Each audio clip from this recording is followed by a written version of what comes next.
6-2, 6-1. So the real question isn't some abstract hypothetical about whether Eala can beat Krejcikova. The question is why she stopped beating her midway through a match she was winning. Let's rewind that Wimbledon afternoon and actually look at what happened, because the bones of the answer live inside that day. Eala came into the match ranked 56th, riding confidence from a grass court run in Eastbourne. Krejcikova, the defending champion, was managing a thigh issue that had forced her to withdraw from Eastbourne just days earlier. The draw felt cruel for Eala, a debut on center court against the title holder, but her game didn't register that cruelty. She broke Krejcikova twice in the first set. Her left-handed angles dragged the check wide, and her return of serve was razor-sharp, punishing the 5 double faults Krejcikova donated.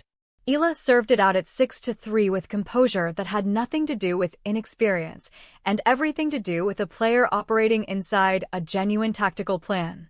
Then the second set opened and something shifted. Not in Krejcikova's game, that shift is obvious and expected from a champion finding her range. What shifted was in Eala. Her first serve percentage dropped. Her placement on second serves became predictable. Krejcikova, whose doubles pedigree gives her one of the best reading abilities on tour, began cheating half a step forward on Eala's second delivery. By the time the Czech had raced to a 5-0 lead in the second set, the pattern was unmistakable. Krejcikova had located the exact frequency of Eala's serve and was now exploiting it systematically.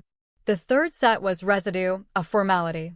Eala's body was still on court, but the competitive architecture had collapsed. That match is 10 months old now, and in those 10 months, both players have moved. But they've moved in opposite directions. Eala's 2026 has been a genuine statement season. 27 wins and 12 losses through March alone on the hard court swing. A career-high ranking of 29, reached in mid-March. The Miami semifinal of 2025, where she destroyed Iga Swiatek 6-2, 7-5 in the quarterfinals, was not a fluke but a foundation. She carried that confidence forward into 2026 with the consistency of someone who now believes she belongs in the upper tier of the tour. In Rome, just days ago, she beat Olympic silver medalist Wang Xinyu in straight sets and took a set off Elena Rybakina, the world number 2, losing 6-4, 6-3 in a match where the margins were tighter than the scoreline suggests. Rybakina herself said she had to find another gear. That's not what you say about an opponent you've comfortably handled. Krejcikova's 2026, by contrast, reads like a medical file. A left thigh injury in February forced her withdrawal from Dubai before a second-round match against Amanda Anisimova. She vanished from the tour for 3 months. Her record entering Rome stood at 2 wins and 2 losses for the entire calendar year. She returned to competition at the Italian Open in early May, beating qualifier Elsa Jakmot 6-2, 6-4 in the first round, a solid enough comeback, before running into Aryna Sabalenka in the second round and losing 6-2, 6-3. Her current ranking of 53 is the lowest it has been in years, a stark decline for someone who held the Wimbledon trophy 12 months ago. So here are these 2 women in May 2026. Eala ranked approximately 38th, Krejcikova ranked 53rd. By the raw numbers, Eala is now the higher-ranked player. She has more wins this season, more match sharpness, more competitive rhythm. And yet the premise of this question, can Eala beat Krejcikova, carries embedded doubt, because we all watched what happened at Wimbledon. We watched Eala lead, and then we watched her get dismantled. That doubt deserves serious examination rather than dismissal. What makes Krejcikova dangerous is not athleticism. At 30 years old, returning from yet another injury, she is not going to outrun Alex Eala. What makes her dangerous is cognitive. She comes from the doubles world. She won 7 Grand Slam doubles titles and 3 in mixed doubles before her singles career truly ignited. That background instilled something that most baseline players on the WTA Tour never develop, an ability to read patterns at the net, to identify where an opponent's shot is going a fraction of a second earlier than normal, and to construct points with geometric rather than purely power-based logic.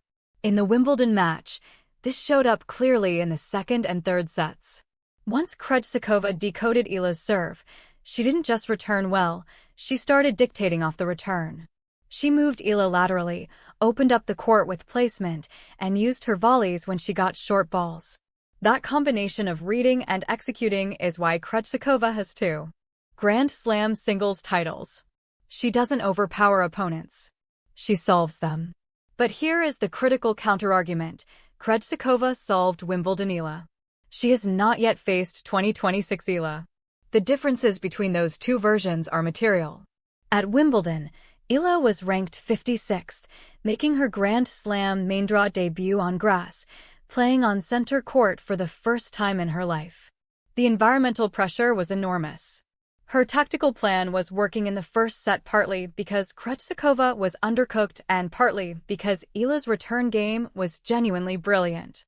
But when the tide turned, Eala had no secondary system to fall back on.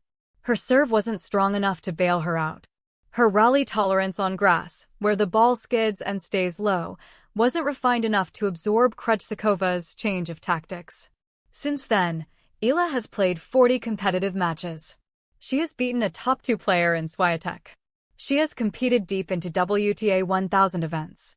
She has accumulated the kind of mileage that converts potential into pattern recognition of your own. The player who folded in the second set at Wimbledon was operating without a deep enough catalog of high-pressure situations. The player who took Rybakina to 6-4, 6-3 in Rome, staying level at 4-3 in the second set, and creating a genuine chance to break, is operating with a much thicker catalog. Now let's address the serve, because this is where honest analysis cannot shy away from uncomfortable facts. Eala's serve remains the weakest weapon in her game. Her coach, Joan Bosch, acknowledged this directly in a press conference during the Madrid Open, saying they are actively working on the serve on both hard court and clay. The numbers confirm the concern. In 2026, Eala ranks 155th on the WTA Tour in breakpoints saved percentage, 48.4%, 113th in first serve points won, and just 83rd in aces with 19 for the season.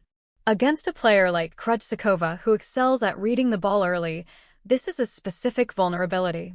Krejcikova's doubles reflexes mean she can step inside the baseline on a weak second serve and dictate the point from ball 1. She did exactly this at Wimbledon. She would do it again. But, and this is a significant but, Eala's return game creates an equalizing effect that must be taken seriously. Against Swiatek in Miami, Eala broke the former world number 1 4 times. Against Wang Xinyu in Rome, she broke consistently despite Wang's power serve. Against Rybakina, she created breakpoint opportunities on the world number 2's delivery, something very few players manage.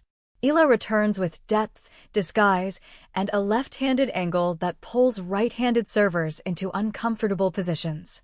If her serve is her greatest liability, her return is genuinely elite, top 20 caliber on tour. In a hypothetical match against the current version of Krejcikova, this return capability matters enormously.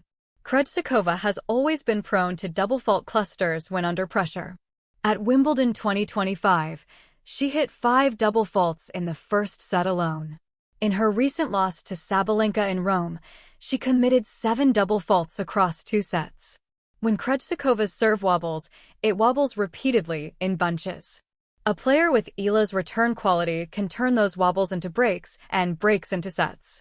So if we model this honestly, Eala's return game attacking Krejcikova's inconsistent serve, the opening set should favor Eala. It did at Wimbledon. It likely would again. The match then comes down to whether Eala can sustain tactical composure once Krejcikova adjusts. At Wimbledon, the adjustment happened because Krejcikova found Eala's serve and started winning cheap points that built into holds, which built into breaks, which built into a psychological avalanche. The question for any future meeting is whether Eala can prevent that cascade, not necessarily by producing a monster serve she doesn't possess, but by introducing enough variation to keep Krejcikova from settling into a single return position. This is where Eala's training at the Rafa Nadal Academy becomes relevant. The academy emphasizes spin variation, placement over pace, and the use of the kick serve to move opponents off their preferred return stance. Eala already uses significant spin and slice in her rallying game. Applying those principles more aggressively on serve could disrupt Krejcikova's timing just enough to prevent the second set collapse that occurred in London. There's another dimension to consider: fitness. Krejcikova is coming back from 3 months of inactivity due to a thigh injury. Before that, she dealt with a knee issue that limited her 2025 season. Before that, a back problem wiped out the first 5 months of 2025. She has spent more time in rehabilitation than in competition over the past 18 months. When she returned in Rome, she won her first-round match, but was clearly operating at reduced physical capacity by the second round against Sabalenka. Her movement was a step slower. Her ability to absorb long rallies was visibly compromised. Against Eala, whose footwork and court coverage are among her greatest assets, this fitness disparity matters.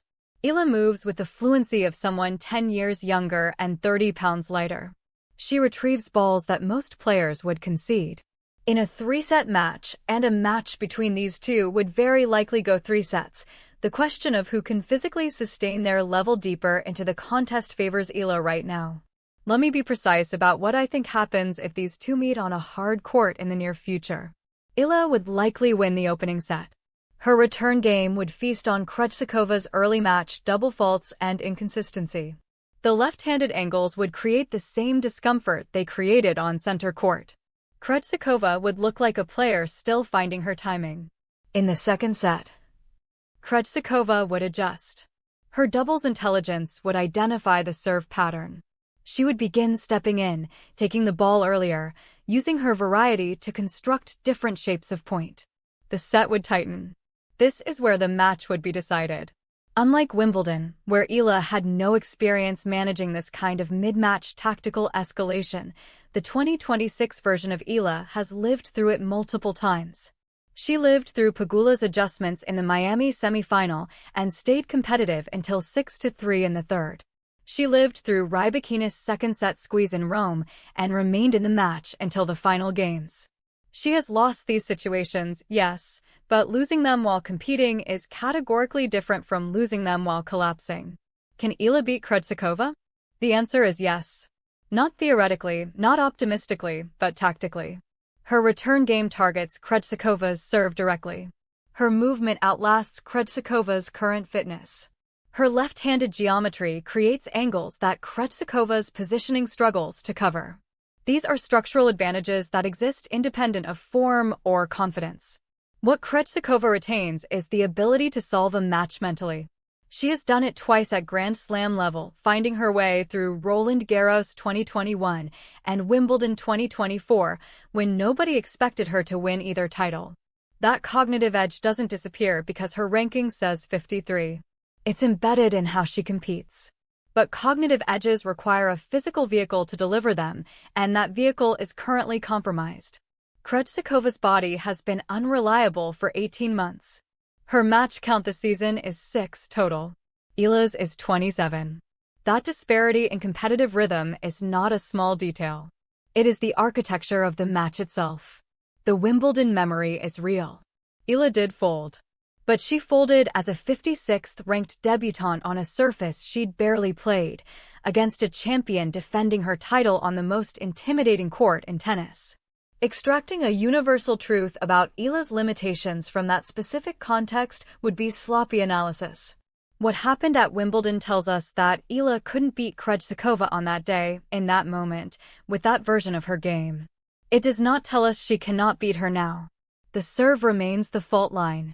If Eala double faults at critical moments, Krejcikova's experience will punish it ruthlessly. If Eala's first serve percentage dips below 60%, Krejcikova's return position will smother the service games. These are genuine risks, not hypothetical ones. But Eala's game has a counterpunch quality that makes her specifically dangerous against players who rely on tactical intelligence rather than overwhelming physical force. Krejcikova doesn't hit through opponents the way Sabalenka or Rybakina do. She constructs points, which means she needs time and space to construct them. Eala's pace off the ground, her willingness to take the ball early on return, and her left-handed angles all reduce the time and space available for that construction. In the end, this is not a matchup of unequals where one player needs a miracle. These are two players of genuinely comparable current standing, one ascending, one searching for stability, with complementary vulnerabilities. Eala's serve is exposed by Krejcikova's reading. Krejcikova's serve is exposed by Eala's returning. Eala's composure under sustained tactical pressure is untested at the 3-set level against this kind of opponent. Krejcikova's body is untested